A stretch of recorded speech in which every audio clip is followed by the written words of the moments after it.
We have an epidemic of distraction. Companies have been very smart to own our attention and use it to their advantage, but they've essentially robbed us of ours. And in doing so, we've sort of lost our power. We've lost our relationships. We've lost our ability to know ourselves. We're left utterly exhausted because of all the task switching. And our brain is not set up for that. We live in a world designed to hijack our attention, and it's working. Ever feel like you're constantly doing a million things, yet somehow never fully there for any of them? That's the exhaustion my guest today calls being everywhere and nowhere at once. Dr. Zelana Montminy is a renowned behavioral scientist and one of Maria Shriver's architects of change. And in her new book, Finding Focus, she redefines focus as more than a productivity tool. It's literally the key to our emotional health and sovereignty. In this episode, we explore how to reclaim your attention from the distractions stealing it, rebuild clarity and true productivity with simple science-backed practices, and return to a life of presence, depth, joy, and true connection. We also talk about the inherent pain and tragedy baked into a lifetime of being human. And cultivating focus and connection with ourselves and each other is the only way we find our way through. Dr. Zelana, welcome. Thank you. I'm so happy to be here. Finally, right? We have so many mutual friends. So many. Been in the cards for a long time. A long, long time. And now we have a shared experience that one doesn't like to reflect on, but we were both in the Palisades. Yes, we were. And experienced various, the full spectrum of the trauma, because your house is still standing, which comes with its own. You have to go back into this neighborhood that's going to take years to rebuild. And I was renting, but I lost all the stuff and, up in flames. So it's just impossible to process. It's hard. Yeah. And then people hear, oh, your house is still standing. That's so great. I'm like, wait, not really, because we had to throw everything away and we have to basically almost gut it and rebuild. It's a lot. It's a lot. The stages of grief, losing an entire community. I always say, when people lose things or someone or even an idea of something, you have anchors, right? And it's like there's some comfort somewhere. And so when you lose an entire community and all your friends move all over, right? And yes, thank God it's not death and all the things, but it is profoundly disorienting to not have those places, spaces, and the comfort, right, of routines, of rhythms.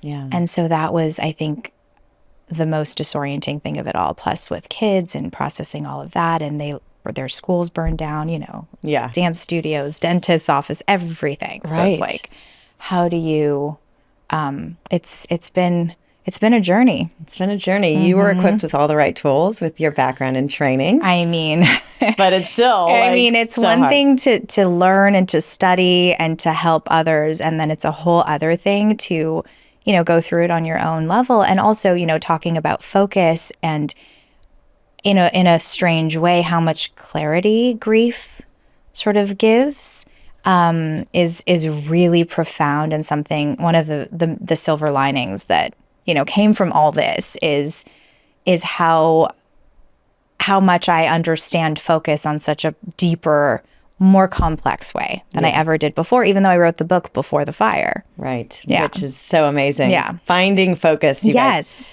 Own your attention in an age of distraction. I, picked up this book, as I often do with authors that come on Heal with Kelly, and I was like, finding focus, yes, we all know we're distracted.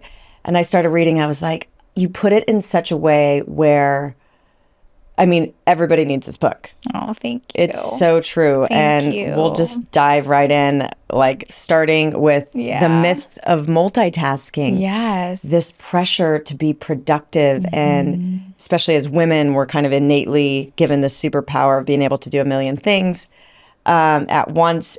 But the way you frame it, it really shows that multitasking is actually not productive, and it's kind of cognitively impairing us, or completely. We set ourselves up to fail, and it's crazy because all of us, me too, by the way, have said I'm a great multitasker, I can do it all. But what does that even mean? And what are we losing because of that? And I think it's a cultural myth. It's a profound cultural sort of, it goes along with all the issues that we have with productivity and using productivity as sort of a mask to avoid discomfort. Guilty. And so, yeah. But yeah, no, it's when we multitask, we just don't do anything as well as we could. And yes, we might feel like we're masters at it, but that's just the story we tell ourselves. So true. Right. And so it's amazing because the bulk of the work I do is actually speaking to groups, to schools, to companies. And I do a lot of retreats and things like that. But I can literally see the room, like every single human being in a room that I'm in when I say that to them, and I sort of gift them like this, like you don't have to multitask. Like, in fact, you can let that all go and just be intentional about the one thing you're doing, and shoulders drop, and there's just this like energetic leveling that occurs. They're like, what? Wait, I thought I was really good at this. Like, this is my badge of honor. And it's just not. And so that's something that really sucks our focus away in a profound way, for sure. And I almost like feel like everything is inverse from what we think now, because we've been so kind of brainwashed into this downstream torrent of, keeping up with the Joneses and this information overload. Yeah. And we've like seeing people on social media seemingly so productive and like making ourselves feel like crap that we're not doing enough, Totally. And then we may be doing more, but at less quality, or we may just like be frozen in distraction, paralysis, because we're so overwhelmed with the choice. Right. Well, and this all came up really because I was seeing all my clients and everyone I work with so utterly exhausted. All of us, every single one of us, right? And it's like people who have lovely, extraordinary lives, who have means to do, it's like the gamut. And no one is immune. And I kept thinking to myself, it can't just be work. It can't just be kids. It can't just be marriage. It just can't. What is really below all this? And I started to realize that we are so distracted. We have an epidemic of distraction in a very profound way. And companies have been very smart to own our attention and use it to their advantage. But they've essentially robbed us of ours. And in doing so, we've sort of lost our power. We've lost our relationships. We've lost our ability to know ourselves. And because of that, we're left utterly exhausted because of all the task switching, right? So it's like we don't even know what to attend to first, and we can't attend to everything, right? Because we're human, which we have to remind ourselves often. But it's like, and so we're fluttering between all of these things that all seem urgent. And our brain is not set up for that. No. So we are just left exhausted. And then what do? We come home or whatever we're doing and we triple screen, right? And we're like binge watching Netflix while, I don't know, groceries, emails on one, and then like perhaps a partner to our side, but we're not even together, but we're together physically, but we're not. And then we wonder why we're so lonely. And then it all kind of cascades. Yeah. And I'm painting a very bleak picture. And I'm sorry for that. Everybody is nodding their heads in their car. This is what our life has become. And it's not, our doing per se. That's what I want you all to remember and understand, is that we have so much power over our circumstances. This is not, yes, they've learned to hijack our attention and use it. And yes, it feels unmanageable. But we have so much power in taking back the one thing that I think is our most valuable resource, which is not time. It's really our attention. Yeah. So well put. I think as you talk, and this book is filled with the roadmap and the tools and the techniques, how to do that, how to take back our attention. I think it's so important to become aware. And the social, what was that documentary that came out that showed us the power of the algorithm? Oh, yes, yes. The social experiment, or network, something like that. Social yes, network. I should know. I know. See, but I'm too. My attention is not. Well, my attention's hijacked. But I'm thinking of it because it's like that woke up everybody to be like, oh my God, they're feeding us more of what is going to hook our attention. Exactly. And that's clearly why we're so divisive. And, it's like skewed elections and all sorts of things. This is the power of this tool. And when we give away our attention, what they can, there's just more control. But I think also at the deeper level is we are, and this is where my work is heading, and like what I'm focused on is we need to come back to feeling our feelings. And so much of what we do, we are allowing our attention to be hooked because we haven't been taught the skills to sit and feel with the uncomfortable feelings and the uncertainty and our feelings. And so like you talk about nervous system regulation in the book, which we'll get to, but I think between your work and my work, it's like these are the nuggets that are going to set us free and give us our power back. It's like 100%. Not escaping, learning to be with ourselves and being aware of why and where our attention is getting hooked. Yes, you hit the nail on the head. And I talk actually a lot about how to regain awareness in the book because we have completely lost that skill. Our intuition, we've sort of nullified our intuition because we're just so hijacked by everything else. I think one of the primary reasons our attention is so fractured is primarily what you just said.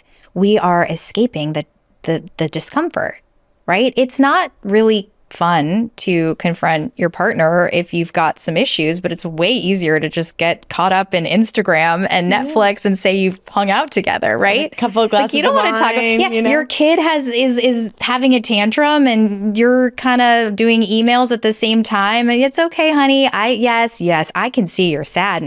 Yep. Right? So it's like, and we all do this. Me too. I get it. Right? And so I just want to qualify the human experience. Like, this is primarily us using all of these tools as a pacifier.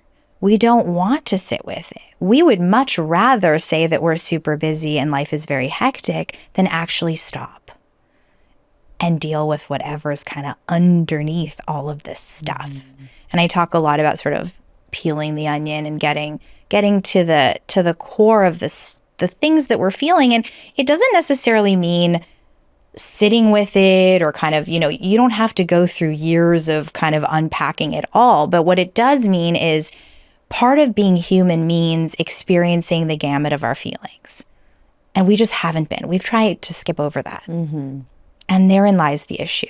Yeah. We're offloading all of the bad because we can't tolerate it and trying to reach just for the good and the quick dopamine hits. But that's really exhausting for us. Yeah. And it's really disorienting. Totally. Right? And then we're trying to date and we're trying to talk to people and we're trying to connect with friends. And it's like, why does this feel so surface and uncomfortable? You know? You opened the book talking about COVID, and I want you to touch on it here because you do it in such a beautiful way. I was like, yes. Like the gifts of COVID, it was so disruptive and obviously like devastating and the loss and everything.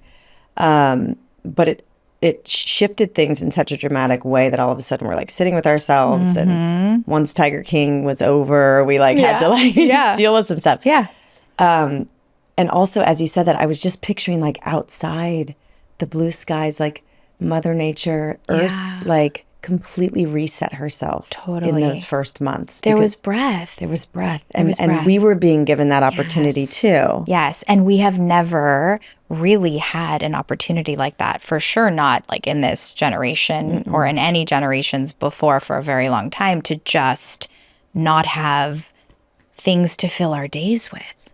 Right? We didn't have the option of running away from our stuff, right? And being overscheduled and our kids barely being able to have downtime. So it was a very, very different experience for us that opened up a lot. And then, things started coming back and everyone was like, oh, okay, now we're back to normal, whatever that is. And I kept thinking, do we want to be? Like, where is like the bridge here? How can we use some of the learnings from this from a mental, like emotional perspective and kind of bridge that gap? But life moves on, right? And then we forget. And then we evolve to Zoom calls. Totally. And now we're not traveling anymore to meet people. So there's no laps on a plane, but there's like 7 Zoom calls in a day. Right. And also the expectation that every single person's emergency is incredibly urgent to us. And we're now required to be incredibly responsive because now there's this whole digital work world and digital friendships and everything can exist digitally. That was proof, right? And so now that's what we do. And it's really putting us as a disadvantage from an emotional sort of mental health perspective. It's so exhausting. I'm just thinking of my emotions, my say Freudian slip. I'm thinking of my emails. Yeah, and I'm the type of person that clears them every day. I want a like naked icon on my iPhone. That's amazing. And yet I think I'm at like 2,000 notifications now because I have 4 emails and it's just been impossible to keep up because I don't know what spam is happening, or I'm trying to time manage more, and that has not been a priority. But now that little like red number is freaking me out. And it's like, we just cannot keep up. No. And that's me. I just have given up on that because I used to be the one to want to clear everything. And I realized I just can't. Yeah. I just can't. And so that's part of it too, is we are living in multiple worlds and multiple realities. We used to just inhabit a physical world, but now we inhabit a digital world and also the in-between.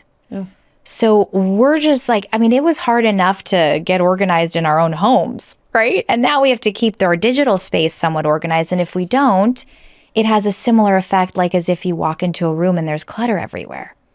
And that's actually quite disorienting for us as a human being. Our brain has a hard time with clutter. And seeing clutter, and it does affect our mood and our emotions. So our digital world, when we know there's looming emails, when we know that our photos are so I have thousands that are not in albums. And if I lived like that in my physical world, I would decompose. Like I just wouldn't be able to function. I'm a Virgo. Like I just couldn't do it, right? But yet in my digital world, that's what exists because I can't get to it. Right. But that's still behind the scenes in my brain. And it's exhausting. This is why this book is so important, because we are somewhat aware, but when you talk about it, it's like, yes, I'm not even we are all overwhelmed and exhausted, but we don't know why. And we're depressed and we're all of these things and anxious. And it's like, we are living in multiple worlds. We didn't have to, maybe like I just got like a Shutterfly notification from 2000. It's like, this is what was happening 20 years ago. And I'm like, I still have photos in Shutterfly from 20 years ago. It was like an ex-boyfriend. I was like, oh! But we have such accumulation of this digital world and Instagram. I mean, even like, I see people that I don't even want to see. Like I want, but I don't have time to curate. To edit and curate, yes. And that's the other thing too, is I think when you think about our, just how we evolve and how we grow. And, we have like our teenage years and then our college year or whatever it is, and the 20s and then the 30s. We were able to reinvent ourselves at every chapter because we didn't have a social following. We didn't have a digital footprint, right? And that's an important part of being human. Sort of growth and then realizing, I'm more of an outspoken person than I was in my 20s. And so now in my next chapter, that's going to be my car. That's going to how I put my foot forward.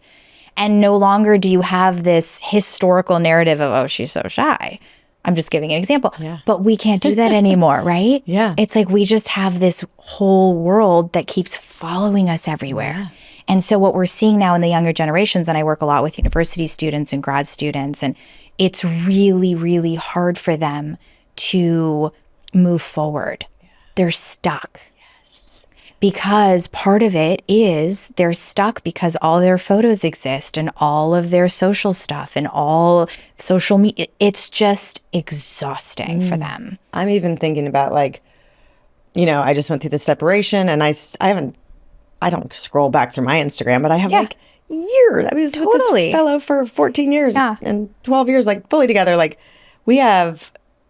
I don't know what the right thing to do is. I'm not going to go delete all our photos. He's a massive part of my life. We have a child together. Like, what is the right thing to do? Right. There's this other digital world that we don't have rules and understanding for. Yeah. And a lot of people might be sitting there thinking, well, that's just part of the world. We have to evolve, Yes. And our brain is actually made to evolve differently. And that's why we're so exhausted. Because in the past, you had photo albums of him and you could close the photo album and put it in your bookshelf and never have to look at it if you didn't want to.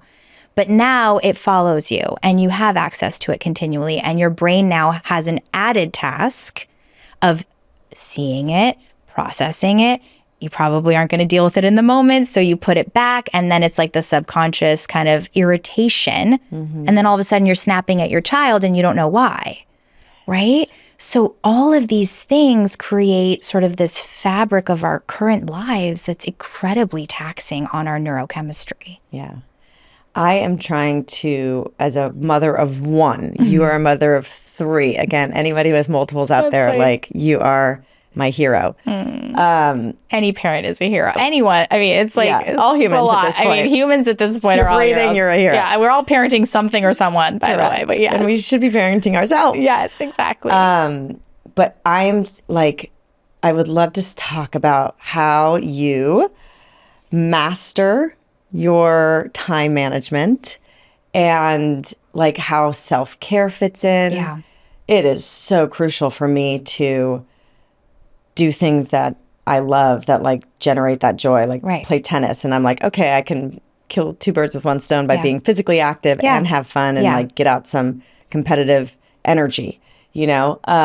But visibly sometimes my daughter is like, spend time with me and don't go play tennis. So how are you navigating, or how do you guide your clients through that art? Yeah. So that's definitely an art. And I want to preface this by saying that there are seasons, and to gift yourself grace through the seasons is really, really important.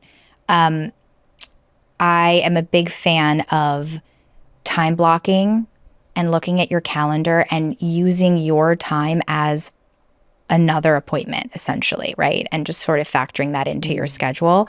But also, I think there's something to be said about in different seasons, and again, I'm not saying never do this again, but in certain seasons when it's really, really packed, or your kids are very small and require physical, logistical, like just more of you, that you find joy and self-care within whatever you're doing in the moment, whatever you can do. So you might not have time to fit in tennis, right? And you might not have time to self-care in the traditional sense, but I think self-care now has to evolve to something that's really just more about being intentional and present in whatever you're doing, because that is such a rarity. And if you can gift yourself those moments, you'll find so much more clarity and restfulness, even if it's not something just for yourself, right? Or even if it's just walking to school to pick them up and you're by yourself for 5 minutes. But if you're actually there with yourself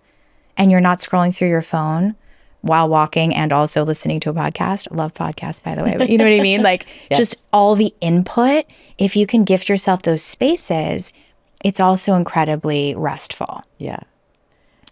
So that's kind of what I try to do. I mean, it's right now I'm in a very busy season. I have a son starting new middle school, daughter starting new kindergarten, another one going into upper school. There's a lot of change. They're also watching. Kids always are watching, right? You know this. But it's like I'm so much more now aware of what I'm doing with my time, with my phone, with my devices, because they are taking it in like sponges. And whatever I say doesn't really matter, because it's what I do that matters and what they're modeling and reflecting to me. So that's kind of, and it's like, yes, I try. For me, being physically active is really important. And also I'm realizing that I've sort of neglected friendships, even though friendships are so important to me, but it's just like I only have so much time in the day. And my close friends know that and are super cool about all of it and reach out to me and whatever. And everyone's going through stuff. But now it's like, let's do a walk and talk instead of just sit and have coffee, right? Because we both want to get some steps in, but we also want to connect. So things like that, just kind of moving with the flow of your life versus stopping your life and fitting something in that might feel like it's just not going to work. And do you have dedicated like no phone time when you're with your kids? Like, and how, like, what are those lengths of time? Yeah. Because I don't know, I've just heard different like child psychologists, like, even if it's just 15 minutes of fully present, no phone time, that is game changing. Huge game changer. And interestingly enough, the research shows that with young kids, the duration of time that you spend with them isn't as relevant as the really focused time. And I know this sounds crazy, but if you're spending 10 minutes of really focused time with your young kids, that is more meaningful to them than if you're there with them all day, but you're just your attention is drifting all the time and you're scrolling through your phone. You know what I mean? Yeah. So, and that's with really any relationship. But so, I mean, with older kids, actually, when they hit teen and older, the duration matters more. Interestingly enough, you'd think that it doesn't, but it does. Which is hard because that's when they start to pull away from you and they don't drift. want. Yeah. Right. So sort of your focused presence and your conversations with them matter a lot during that frame. But yeah, I mean, we don't ever do devices at the table. Things like meal times are a really easy way to just say, hey, we're here, we're together. Even if we don't speak one word, there's no devices. And they don't have to talk. There's no forcing, but it's just like presence matters. And that also is modeling that human energy, like an energy exchange matters. And we talk about that sometimes. And then throughout the day, I mean, if we're together, I often really try not to be on my device, but it's hard because I'm also a working mom and I love the work I do. And right now, I have a book coming out. There's a lot going on. There's a lot coming at me that I have to be present for. But the key is to talk about it. Okay. I say to them like, hey, I realize I'm on my phone now around you guys more than usual. I'm juggling, this deadline for work. And, they often say to me, well, you can just go to your office and work. You don't have to hang out with. And I was like, okay, you're right. Actually, I probably should. Right. And again, younger kids, a bit different. But even my 5-year-old, she much prefers if I say to her what I'm doing. And I also talk about this a little in the book. Like if you're looking at a recipe on your phone, just articulate it. Just say, hey, I'm looking at something right now that I'm about to cook. Yeah. Versus just looking at your phone while they're around or talking to you. Yeah. And you know what I mean? Totally. So just being open about it. And how did you navigate? Sorry, I'm going to just totally pick your brain right now. And I think, you have 11-year-old, 13-year-old, and 5-year-old. How do you navigate this phone situation? Like, when do they get a phone? What are your rules around a phone? Do you mind sharing? Yeah, I can totally share. I'm on the board of Common Sense Media on the LA Advisory Board. So I have a specific stance on this that might be distinct from others. Now, again, I do have to say that every family is different, but most kids' brains are not different. So people always say it's all different for everyone. It is, but also a child's brain is still developing until they're about, even the prefrontal cortex until they're about 25. So no, my kids do not have phones. And that's not to shame anyone who does. It's just that, I have done a deep dive into the developing brain as a neuropsychologist and someone who really appreciates neuroscience. And my son is entering middle school and he's 13 and he will not be getting a phone probably until high school. I trust my son implicitly, by the way, and he's incredibly regulated. I would totally trust him with a phone. So again, some people say it depends on the kid. It depends on your circumstances. Yes. And I also want him to feel what it's like. Like a lot of people talk about safety, right? And it's like, how they have to get a hold of you. We grew up without getting a hold of our parents. Yeah. I want him to feel that feeling of not being so comfortable that I can get a hold of my mom at any minute. I know that sounds crazy and counterintuitive, but it is so critical for their brain to struggle a little bit, right? And to feel what it feels like to ask an administrator for a phone because I have to call my mom, or to even memorize my phone number. Yeah. Like we don't memorize anything anymore. So our brain, that part of our brain is kind of going into atrophy. Yeah. Because remember, it's a muscle. And if we don't use it, it kind of like... Yeah, we used to dial the phone. So he has access to devices. Like he needs a computer for school. So we have lots of, we signed a contract, we talked about, and the contract is based on our value system. And I highly encourage people that if you are going to give your kid a phone or a device of any sort, talk about your family values related to the device versus actual device parameters. Give me an example. So an example. So it's like our family values connection over clicks or likes. And so what does that mean? It means that or our family values, quality time versus other people's urgency. And so what that means to my son is that he might get a ton of messages, and he's always, because of his brain, and he's a child and he has decreased impulse control as he should, he's going to feel like he has to respond immediately and that he's missing something if he doesn't.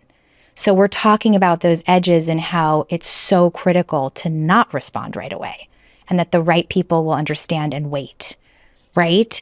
And by the way, as an adult, I'm learning that too. I'm like, I know. I'm a child too, because I feel those same things. Right? Yeah. But texting has evolved. Like, we used to text for immediacy. Now a text is essentially an email and can wait days. Yeah. Right? It's like, it's a whole new language. We get texts, we get DMs, we get emails, it's like WhatsApp. There's so much reaching out. And so that's what I mean when I say talk about your values, right? And it's like family time. Okay, that means we're definitely not on devices. Also, our family value is sleep. We cherish sleep. Okay, what does that mean from a device standpoint? We don't use devices before bed. We leave any child's device outside of a bedroom. My husband and I try to do the same now that our kids are a bit older. But it's hard because, like, I tell the kids, everything I do is on my one device. Our house security, our locks, my car. Like, I can't operate my vehicle without my phone. Wow. Right? I have an electric vehicle. So our life is engineered to be beholden to these things. And so, no, he doesn't have a phone, but he does have access to certain devices for school, and we're learning those edges now. My younger girls don't have much access, and that's tricky because they see their older, especially my 11-year-old. No iPads? Occasionally for reaching out to friends over the summer. Oh, wow. We do travel, everything's out the window. We have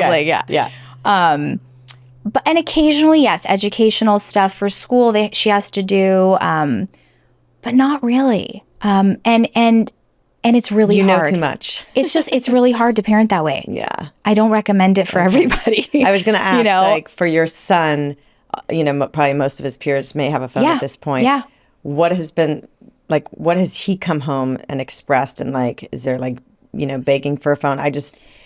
I admire someone who can stand so sturdily in your values and knowing what you know and really protecting your son in the right way, and how I'm curious to see how he's responding to that. So the what has worked the best with him and talking through with my kids is actually explaining how the brain works. Okay.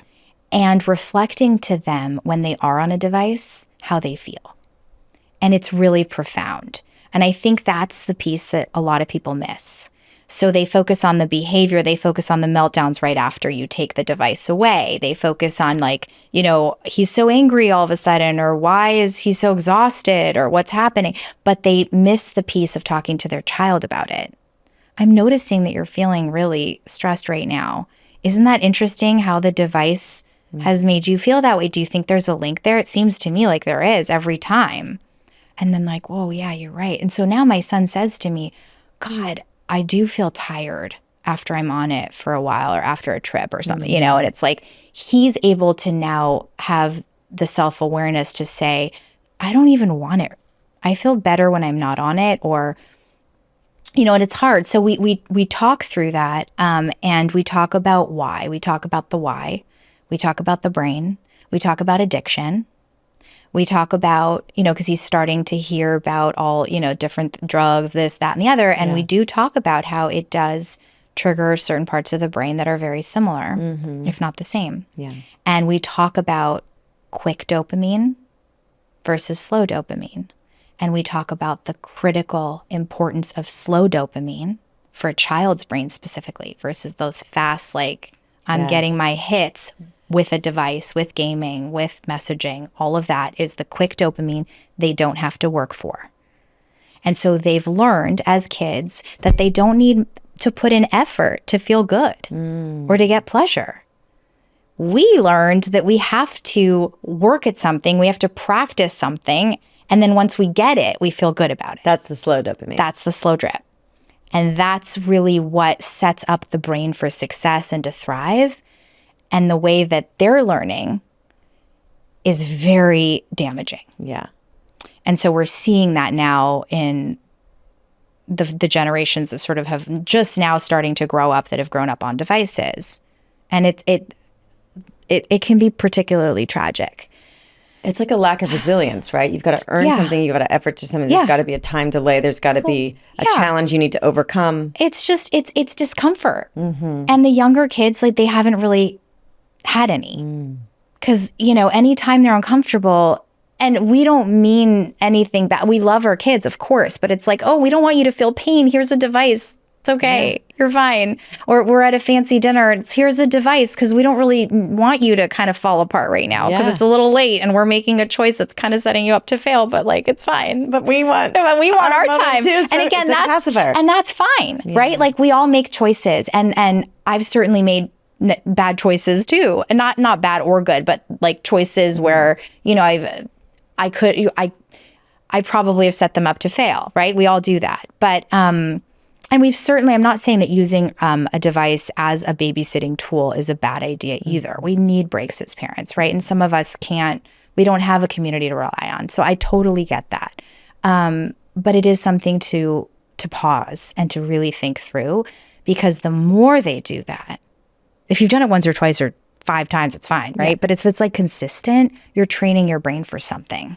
I think the key, and you touch upon this so well and everything you just said, and also in your book, is teaching the child to tune in to their own body and learn how they feel in every circumstance with with an iPad, with an iPhone, with just, it's like, I did the same thing with my daughter and sugar, and now I do it with the iPad. And we made the mistake. She's 6, but like, she would go to her dad's house, and I'd give her a phone that she could text me on, because she just, you know, and there's all sorts of parent limits, but it was causing her like to get wound up and stressed and anxious. I hate to use the word anxious because everybody's using it, but I showed her, I was like, babe, you're so much more anxious and sassy and rude when you're given this device, because it's too much.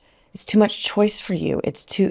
You're trying to emulate an adult who's on their phone all the time doing tasks that need to be done as an adult, but you don't have the capacity yet to understand how that. So it's stressing you out, and I can see this, and I just start to clue her in and reflect that back, and she's noticing she doesn't ask for her phone anymore. Yeah. And with the iPad, I go, you know, like, the minute sassy and rude comes because she's watching YouTube and, you know, mimicking someone who's sassy, I'm like, the iPad has to go, because it's changing your behavior. And I say, I just learned from this neuroscientist that this fast clip YouTube type videos are affecting your brain in one way, and I have to balance it out with slow form movies that we used to watch, where there's an arc and a story and a narrative, and you've got to follow. And if we just watch these YouTube videos, you're not going to be able to follow these stories, you know? Yeah. So I've told her, like, I have to balance it out. And now I put on like Stillwater, which is this wonderful, you know. And the kids think it's so boring, by the way, because their brain just like, but like, she did it first, but now I'm like, now probably she loves asks for it. Yeah. So it's really, it's like, so it's they recover weaning. quickly. Yes. But as long as you bring them into the conversation and teach them to tune into their body, they get on board. And their brain recovers. It just takes, it's almost like it's either cold turkey or like very intentional, consistent for 2 to 3 weeks, and then it'll shift for the better.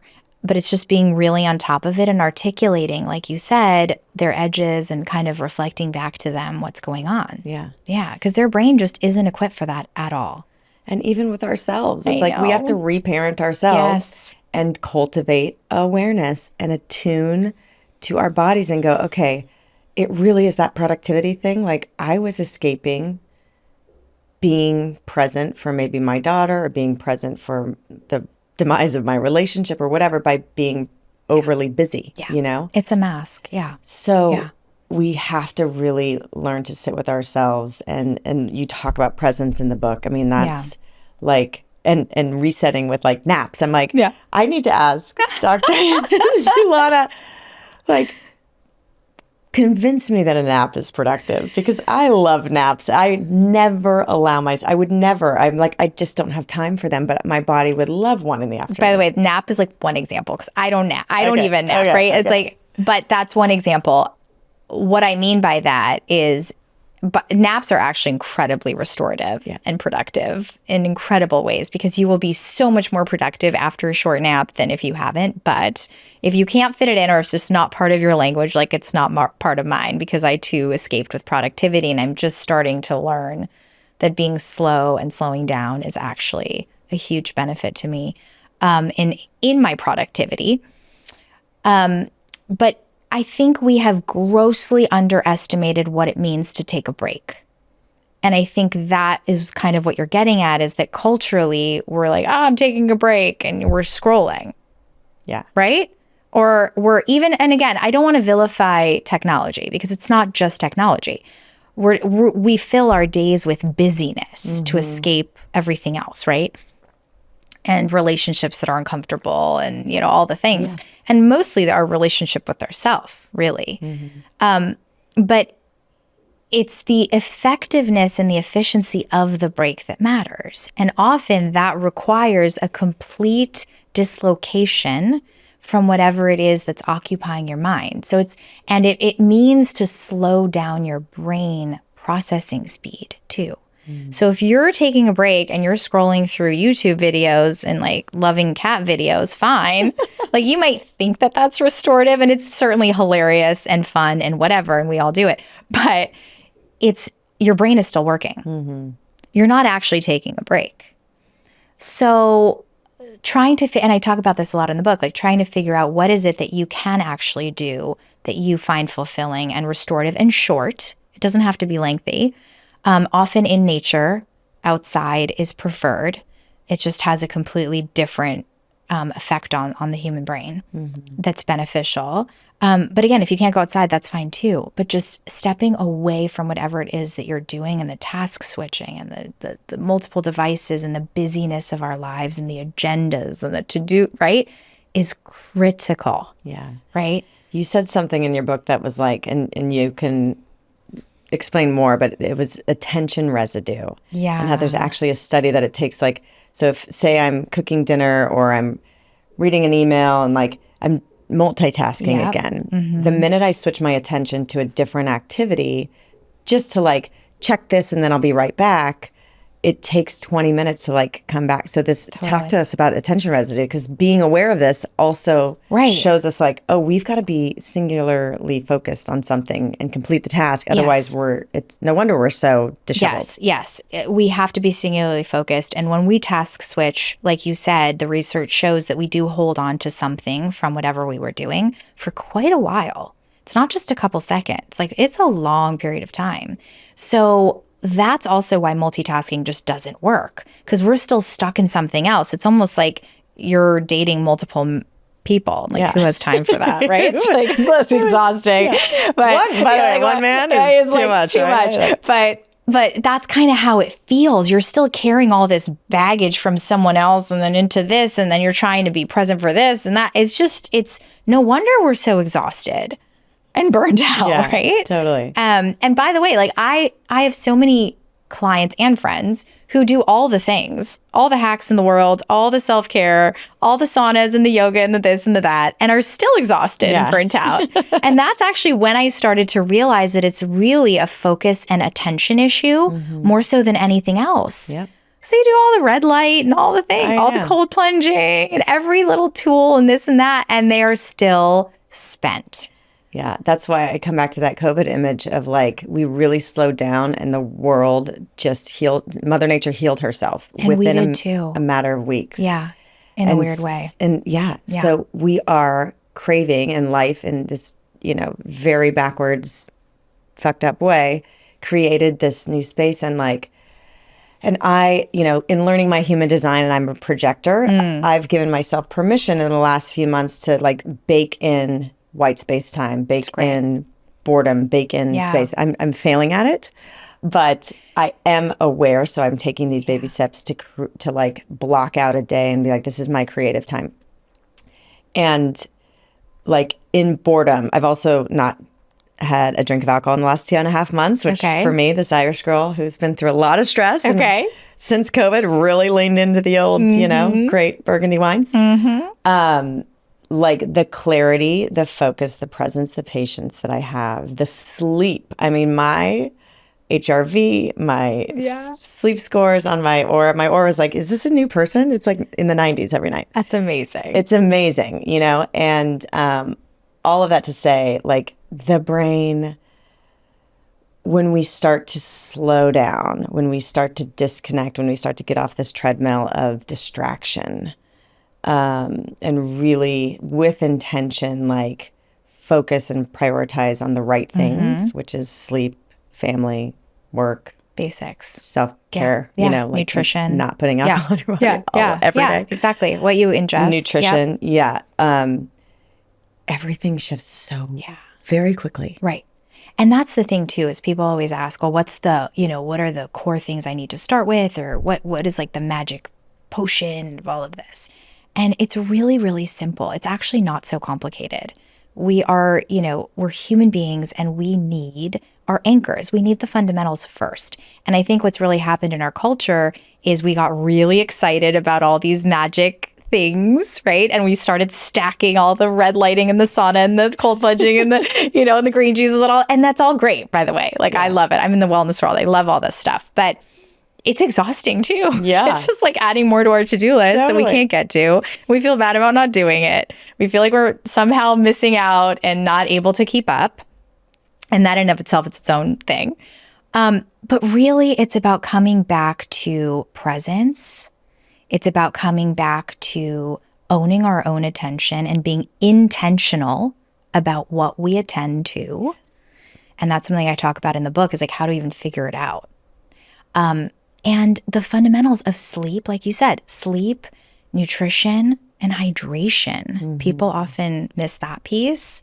I have a psychiatrist friend who shared that it's extraordinary when people come in with attention issues, how much of it has to do with their lack of hydration and sleep. And so you can do all the things, you can do all the hacks in the world, but if you're not focusing on those fundamentals, you're not gonna get better. Yeah. Right? You don't even have the brain power to practice awareness or intention. Totally. Yeah. And so that's why I do talk about that piece in the book, because the fundamentals matter a lot. And that's great. And also, like, the slowing down piece, you know, we can't always slow down. Like, it's a luxury, right, to plug out a little bit and slow down. And so when we're in the frenetic sort of hecticness of whatever season we're in, it's not necessarily about slowing down, but it is about taking your foot off the pedal a little bit more to be in the moments that you're in. It can still be busy, but I bet you, even when it's busy, if you're just in it, it'll slow down. It'll slow down. Like, I remember June. Like, for me, June was insane. I had, like, you know, my son's graduation from school. I had this crazy trip to New York with that, like, to do a baseball tour. It was like one thing after another. And I honestly felt like I was losing my breath. Like, I could not even breathe. It was that busy. And I thought, why am I know why, because there's just too much for one person to handle. Like, the teacher gifts, the this, the goodbye, like, emotionally draining, physically draining. It was everything, all in the between. But I also was acutely aware of how much, because of that, I needed to be in it. And when I would drop into the busyness of it, and I would literally just be there for it, I swear to God, it was as if, you know, those, like, I'm trying to, like, metaphorically explain it. It's like those crazy rides that you're just, like, spinning, but time stops. Yes. That's how I felt. Like, I was on the ride, but I was actually in the ride. And I just, my nervous system wasn't as dysregulated as I expected it to be. Yeah. Do you know what I mean? You were handling it. You were ninjing through it because you were present. Well, I was, yeah. And it's like, that's kind of how we have to approach life. So if you can't take those moments of slowness or plug out or do it doesn't have to be a vacation. Like, everyone's like, well, I can't afford a vacation right now, or I can't plug out. I have all these things I have to do. Totally. I get that. And also, you can be in those moments more, I bet, and really feel them and experience them. And then things will actually start to regulate for you in a weird way. So it is about attention and tuning in. And the fundamentals. I'm looking back over the summer, and I am in this very busy season. We're launching an app, and we're doing the next docuseries, and we're like, I mean, you and I will have to talk, because it's all about what we're talking about. And then my body just, June 1st was like, okay, you need to no longer abandon yourself with alcohol, with the wrong energy and the wrong people. It's like game time. You got to focus and like enough. Because I was getting more and more sensitive to environments and alcohol. Huge, yeah. And I just became acutely aware. My body definitely like took me down and was like, had a sitting with me. And it wasn't from like an overdoing. I didn't, but it was just a moment that was just like, okay, it's time to change the way you relate to life. Yeah. And as such, like, okay, so like I couldn't handle all the things that I'm doing right now. Yeah. If I was continuing to do what I used to do, So it's wild to me, like how important the fundamentals are. So like the amount of sleep I'm getting, the amount of presence I have. And there's a lot more, even though I'm busier than ever, like I also have time that's slowed down. So see how beautiful that is? It's like wild. We're busier than ever, but yet we have space. Yes. And we can breathe. So how does that work, right? Exactly. And it's like it comes back to our neurochemistry. And it's really a beautiful, powerful thing that when we're in those moments and when we make time for the fundamentals, everything else sort of falls into place. Yeah. And you leave room for the fun things and the magic to happen. Yeah. And you also are regulated enough to be open to people that fill your cup and to relationships that are fulfilling and to presence in a way that's really powerful. And I just think it's such a beautiful thing. And I also want to talk a little bit, and you touched upon this too, but from a neuropsychological perspective, when we prioritize ourselves in that way, when we do the work it takes, let's say, to regain our focus or even read a book, like read my book, right? Yeah. We are telling ourselves subconsciously that we're worth it. And what that does is create this really beautiful positive feedback loop that actually motivates us to do more of it and to keep going. Yeah. And that's how healing progresses and how growth happens. It's so true. It's wild. Like the amount of, I don't know, and it didn't seem like I was lacking it before, but like I have another layer of like self-respect and like I'm so proud of myself and like, and I'm on fire. And I know, and I feel like and it's all presence. Like I'm present to like a different layer of joy now. Yeah. And this is not like, it was just like a habitual thing. Right. Because we were numbing out. That's what we do as humans. There's too much coming at us. Plus, we haven't even talked about all the news cycles and all the, we're not meant to digest, what's happening in countries super far from us. That's not to say we shouldn't feel for everybody, of course, but the human brain and the human heart, we're just not meant to contain all of this. No. And yet we are. I mean, the most we would know about is like the lady down the street who just got a divorce and like we would walk over some cookies and like give her a hug, right? It's like community. Totally. But outside of our core communities, like humans aren't really meant to contain all of this. And all the information is negative and tragic. And it's all clickbait. It wants to click us and hook our attention. It's really burying us. Beyond exhausted. And so now we're numb to it. I mean, I just, the shooting that happened recently, I hate to admit it, but I was like, oh, okay, another shooting. This is horrific. I don't even, it was like, in New York. And my heart dropped and I thought about but then it's like, move on. Yeah.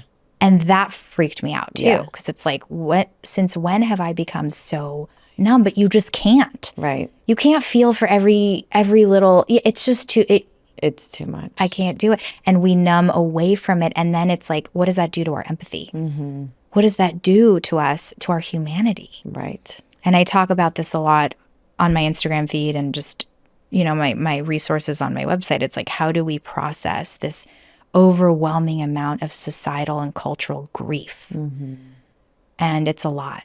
Yeah. It's a lot for us. So that's also part of why we feel so disconnected and burnt out too. Yeah. And then the symptom of that is these, very kind of isolated, deranged members of society that are then it's this loop that just feeds on itself. And I'm hoping and praying for a like equal and opposite movement where we do shut down this information overload and we do come back to a local community level we have and we to start, do go out in nature and like we need to resimplify our lives. Exactly. And it starts with us, every single one of us. And then it trickles, it's a domino effect to everyone we love. And then it kind of goes from there. And that's really what I was trying to do with the book too, is really change the cultural conversation about exhaustion and about the disconnection and the loneliness we feel, because we're one of the loneliest generations, but yet we're more connected than ever, right? Because it's all surface. It's like these surface dopamine, like, oh, I have so many followers, I have so many likes, this and that. It's like, what does that even mean? I know. Right?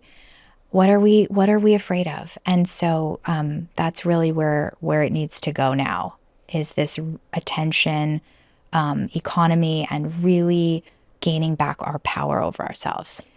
What do you say to the people, we at every level, like we're all kind of, especially if we're running a business, we're looking at analytics, we're looking at numbers and audience size and followers and engagement and blah, blah, blah.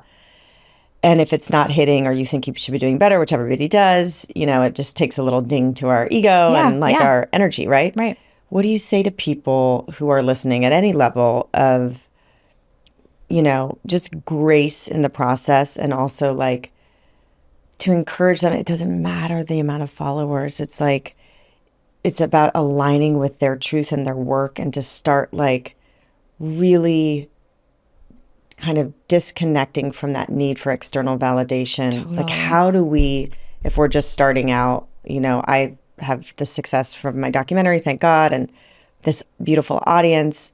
But I know that there's people out there that get so discouraged on social media because they have really valuable work and gifts to share, and yet they can't crack the code or the algorithm yet, It's sad the direction our society has taken, that when you go to a publisher, the first question is, how many followers do you have, versus like, what is the work you've done? And, why are you the person to talk about this, right? I mean, that's probably like the fourth question, but, and it's not to vilify anyone. It's just sort of culturally where we're at. And I think it's just so important to remind yourself that whatever you're doing, when you're speaking your truth and you feel passionate about the work you're doing, it is hitting someone. It might not be 100,000 people or 1 million people, but it's hitting people in some level, unequivocally. Even if it's 5 people that you're changing someone's life. And that's actually my best friend runs my social content. And it's pretty incredible because she knows me so, so deeply and so well. And she reminded me the other day, I had a post that like didn't go as viral as I had hoped, or something like that, right? And I'm so grateful for my beautiful community on socials. And I actually don't link my value to it at all, but I really, I want to help people so desperately that it's like, anytime something isn't as big as I want it to be, I'm like, what happened to here? The resonance. Like, I think it's the color scheme, and she's like, wait, pause. And then she screenshots like all of these extraordinary comments. And it hit people on such a deep, profound level that it made me cry. It made me tear up. And I had totally missed that because life. Yeah. And it's a beautiful thing when you're able to remind yourself that you are changing something in someone. Even if it's one person. That one person has other connections. That are not on social media. Total butterfly that are effect. still being affected, right? And there's so many people that are being touched by you that you don't even know or know about. And just to remember to stay true to yourself. That's the core piece. The minute you start to do stuff for the amount of followers or the algorithms or whatever it is, you lose your essence. You lose your value, and people know. And energy doesn't lie. You know what I mean? Energy doesn't lie. Yeah. And that's to continue that. Like, for people listening, the minute I start looking for external validation, it completely steals the joy and vitality from my energetic system. And so the whole point of life is to go after, and I think you talk about it in your book, go after these things that we want, but then dig deeper. Like, why do we want them? It's always a feeling. Like, I want to manifest a house in Aspen right now because I keep going back to Aspen. It brings me such joy to be in that beauty and nature.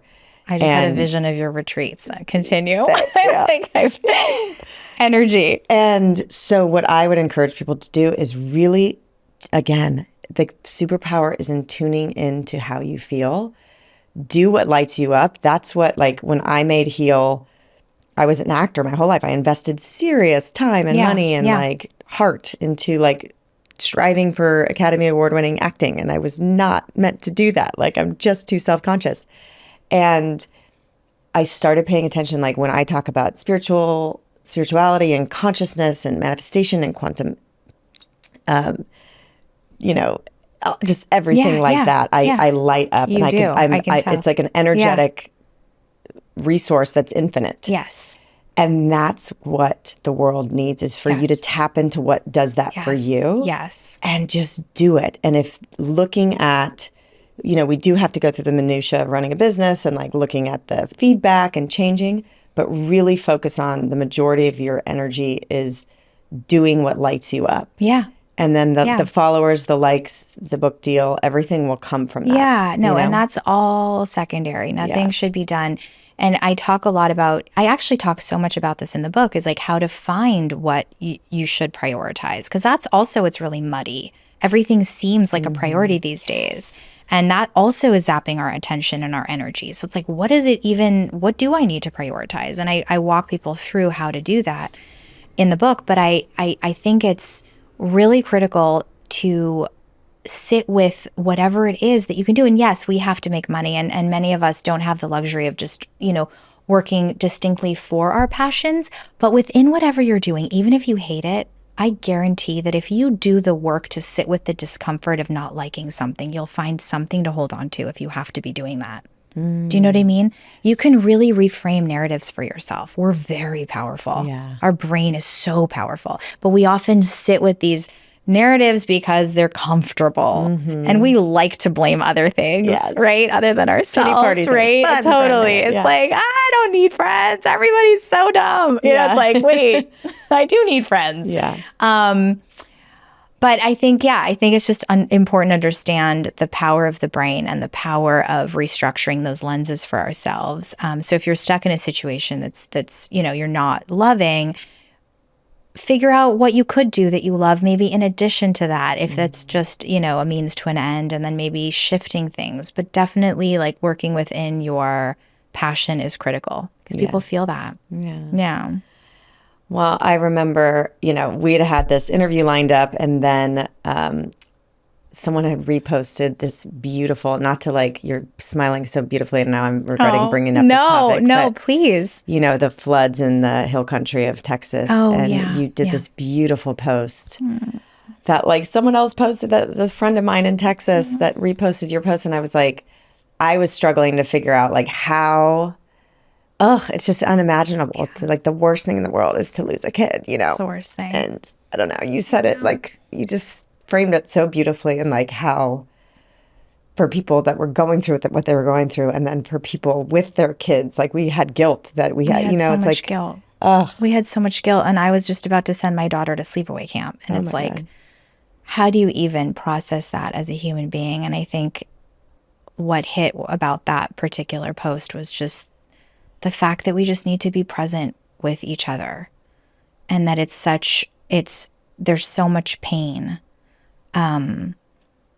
There's so much pain in being a human being, and there's so much loss. But coming together and really being a community in whatever way that looks like is so critical. But that was just beyond. That was so hard to process because it hit us all on every level, whether we were there or not, whether we had friends in Texas or not. It was really, and that happens often too, like so much tragedy in the world. Totally. It brings me to my knees. Like, it's just, someone I didn't even know lost their son, and you probably know it's Palisades family. Ron. Yeah. Yeah. I was just thinking of that too. It's like, I know. He was killed by a drunk driver, for those of you who don't know, just about to graduate, extraordinary human, tennis player. I did not know their family. I had read about it, and I literally had this like guttural reaction. And my husband even looked at me, he's like, oh, I know this is like horrific, but like, how well do you know them? I was like, I don't either. But I'm a mother, and I don't know what it feels like, but I can imagine. And after having just lost their home and everything in it and everything of their own child. And then moving to this new place. And starting it. And so it's like, how do you even begin to process this loss? And the most extraordinary thing that has come out of this too is like how their family has come together and created these living memories of him. And there's such a community that has come together. But, it's like to be human is to lose and to learn to lose. And it's a very painful part of being who we are. Yeah. And just to wrap it up, I think, and I was going to mention Ron too, like Yeah. I was abnormally like derailed from that. Completely. Because I think I had just gone through a similar circumstance. We both did. We both went through the fire, yeah. And like to have life and nature move us somewhere, and then within months, that new place, set my child up to be removed from life. Like it just made me question all of my faith. Like, doesn't matter how good you are, or how same with these kids in the hill country and these girls, and just all the people like. And then every day, like every day war. It's there's like so much. Everything. But it brings us back to, just like you said, this beautiful thing of community, and like to be human is to lose. Mm-hmm. There has been tragedy in humanity since the beginning of time. Yes, we have different tragedy now, mm-hmm. and with natural disasters and drunk drivers and things that are so out of our control. Yeah. It really comes down to community and supporting and loving each other. And we do that. We prioritize community by being attentive and attuned and focused on each other and ourselves. And the minute we lose touch with that, the minute we play into being hijacked, our attention being hijacked, we lose who we are. So we lose community. And that's one of the main reasons I'm advocating so profoundly for this, is we just can't afford to lose each other mm-hmm. anymore. And that part of what I wrote in that post is that the worst thing we can do when this kind of loss happens is numb out. Mm-hmm. We have to stick with the pain, even for a moment, to give this the gravity it deserves, to give these children the gravity it deserves, and their parents and everybody grieving, but also each other. That's how we sustain community. Mm-hmm. And that's the power of focus. Really, at the crux. Yeah. Oh my gosh. Yes. This is why this book is so important. Yeah. Thank you. I love it. I really think that like it's not only profound, but it also gives these very practical tools of how to regain our focus. Thank you so much. And remain connected mm-hmm. IRL in real life, because we're all going to need it, and we do need it. Mm-hmm. And remain connected to ourselves, really. It starts with connection to ourselves. Totally, yeah. And our truth, our safety, our purpose, and that way we can be present to show up for others, and just be real about these, these just incredible, complex human feelings and challenges that we have to go through. Yeah. Absolutely. So where can people find you and the book? So the book can be found anywhere books are sold, and my website, drzelana.com, drzelana.com, and then my Instagram handle is dr.zelana. I have tons of free resources too that have been really powerful for people. So please, feel free to use those as well, all through my website. And Beautiful. Come. Thank you. Finding Focus.